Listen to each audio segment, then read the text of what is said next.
Chelsea have just signed Marc Cucurella from Brighton for a fee of £56 million with a £7 million potential add-on, which would take it to £63 million, which would make Marc Cucurella the third most expensive defender in Premier League history. The big question is Marc Cucurella worth that much to Chelsea? Now, Thomas Tuchel has described Marc Cucurella as a very intelligent footballer who can play a number of different positions in our system. But what is that system? Well, I've got it in the board in front of me. This is the lineup that Chelsea had against Everton at the weekend. Now, Thomas Tuchel can play a number of different formations and has done during his time at Chelsea, but predominantly Chelsea play a 3-4-3. And the most important thing to note is this front three is very narrow. So we would probably call it more of a 3-4-2-1. You have your centre forward and then you have almost two 10s behind that centre forward.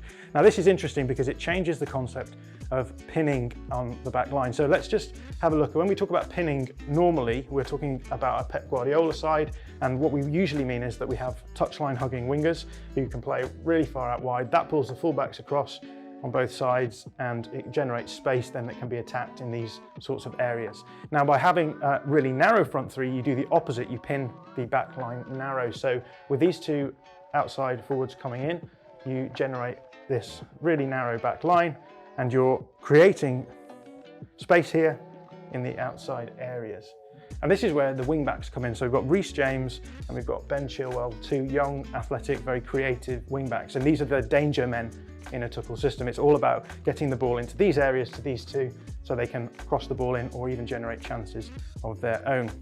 And so the way that they'll do that in possession is by playing possession football, link-up play in the wide areas in particular, playing these short passes to try and progress the ball into these sorts of areas. So split your centre-backs out wide, ball goes to, say, Koulibaly on this side, Chilwell will drop for him, the ball will come in, and often you'll see this first-time pass then into Jorginho. And the options there are quite simple. You can either play the pass down into Chilwell here, and he's got the licence to get into that space that we've talked about. The other thing that you can do is you can play the ball sideways to N'Golo Kante, and N'Golo Kante, when he has the ball to feet in front of him, is really good at driving into these spaces. And again, you can then play balls into forward players, or you can again find these passes into the wide areas for the wing backs to get onto.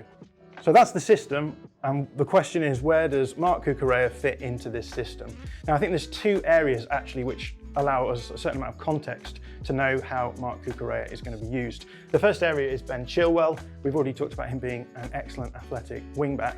The problem is that last season Ben Chilwell got injured, and for a long chunk of the season, Chelsea actually suffered from not having him in the team. So the first area that we should start looking at is how Marc Cucurella could maybe fit in as a wing back and could potentially replace Ben Chilwell whenever he's out. So let's have a think about what you need to be able to do if you're going to play a wing back in this system. The first thing to say really is athleticism is super important. So we've already talked about how Chilwell is expected to get into these areas and attack, but then at the same time in defensive situations, when your back three comes narrow, you then want Chilwell to drop in alongside in that back five. So the issue then is you're covering all of this area. That's a massive amount of area to cover.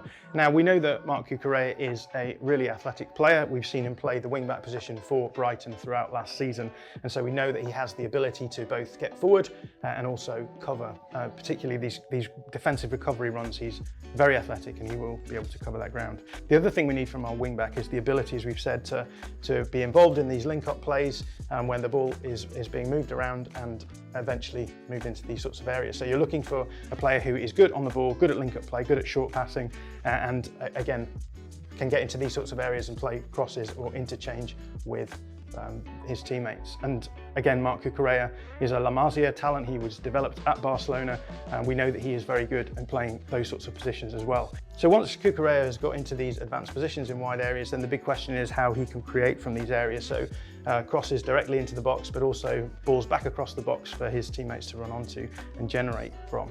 Unfortunately, we've got some data here that was made by our good friend Mark Carey of The Athletic. This is just the open play chances that were created by Marc Cucurella for Brighton last season in the Premier League. And as you can see, only one assist here. This is the assist. But if you actually look at his expected assists, he was actually running at around 3 expected assists last season. So you might have expected him to pick up closer to 3 assists. But what we can see in this is a couple of things. First one is we're getting a lot of chances here in this area, in the sort of wing back area that you would expect. So pulling the ball back across. A lot of these passes are actually going backwards towards teammates. So obviously they're more like cutbacks. You also get a lot of chances created from this half space area as well. So you can see that Cucurella is coming inside and generating from there. So no worries really in terms of his ability to generate from outside the box. But Cucurella isn't just expected to generate chances from outside the box, he's also expected to get into the box and take chances himself. And we saw this a lot last season in the Chelsea system with Ben Chilwell. So there was a 2-month period where Chelsea were really dominant in the league and in the European competitions. There was particularly a game against Juventus, which Chelsea ended up winning 4-0, in which Ben Chilwell was used in a really attacking way. So in that game, we had a really narrow front three again. This was actually Callum Hudson-Odoi rather than Havertz, but we'll leave it as it is for now. And what we were seeing was Callum Hudson-Odoi dropping into this area and doing the build-up stuff that you would expect a wing-back to do. And this actually then gave Chilwell a huge amount of license to get into these sorts of areas. And it wasn't just in the wide areas, it was also getting very dangerously close in the box as well. And we actually saw a few situations where Chilwell got into this situation and had a few chances on goal. So a big question about Cucurella's role in this Chelsea team is going to be how well he can adapt to playing that more attacking role as well. And obviously that sort of a role means that you're playing even more athletically, and so this will put a huge amount of pressure on Chilwell, so Cucurella will be used as a backup there as well. So that's the first area where Marc Cucurella will fit into this Chelsea system. But there is a second area as well, and I think we need a little bit of context for that too, and that context is this. Last season, Chelsea had Antonio Rudiger playing in the left-sided centre-back role in the back three, and he's now gone off to Real Madrid and has been replaced by Kalidou Koulibaly. Now, we all know about how Antonio Rudiger played this role. He actually played a really quite aggressive role in possession. So let's just take a look at that now. So before we look at Chelsea specifically, just a little bit of theory. So Chelsea are playing with a back three. Whenever you play with a back three, your third centre-back is coming from somewhere, usually further up the field. So the big trick when you're playing with a back three is to try and make sure that you're not losing out by having one fewer player in attack. Now, we've already talked about how Thomas Tuchel uses the wing-backs in order to get your extra players further forward in the field. But there is another way that he used Antonio Rudiger to actually get some kind of benefit as well. So let's imagine a situation where Chelsea are attacking a team who is sitting a little bit deeper. They've got the ball around the back three here, and the ball ends up at the feet of Antonio Rudiger. And as you can see, all the way around the pitch, the opposition are just carefully marking the available players. So there's not really much space to exploit. There's not really many gaps to be able to get through. Now, if you're playing a fairly conservative centre-back, there's not really many options what you can do here. You can obviously play the ball around the back, try and move the opposition from one side to the other and find space to attack, or you could maybe go long into the either channel.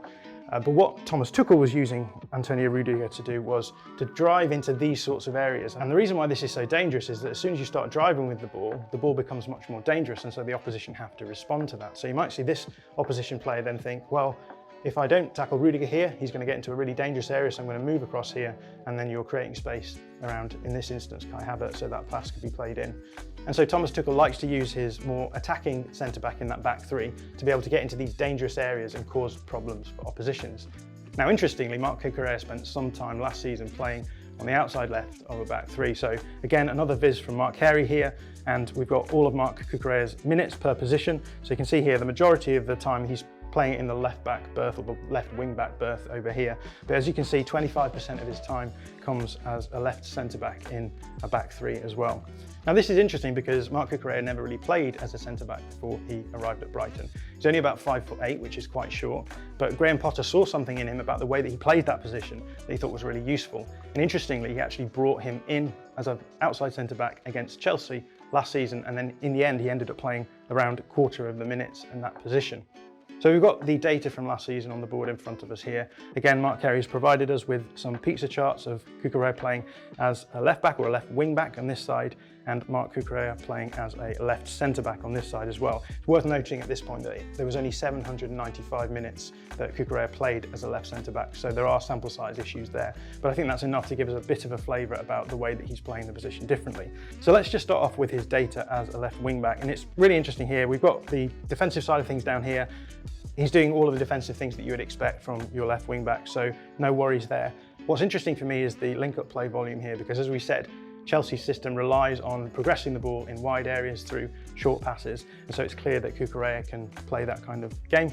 But then if we move across and take a look at his minutes as a left centre-back, there's a few interesting things that show up. So again, Playing as a centre-back, there's a slight increase in the defensive numbers over here, which you would expect. He's now playing in a more out-and-out defensive position.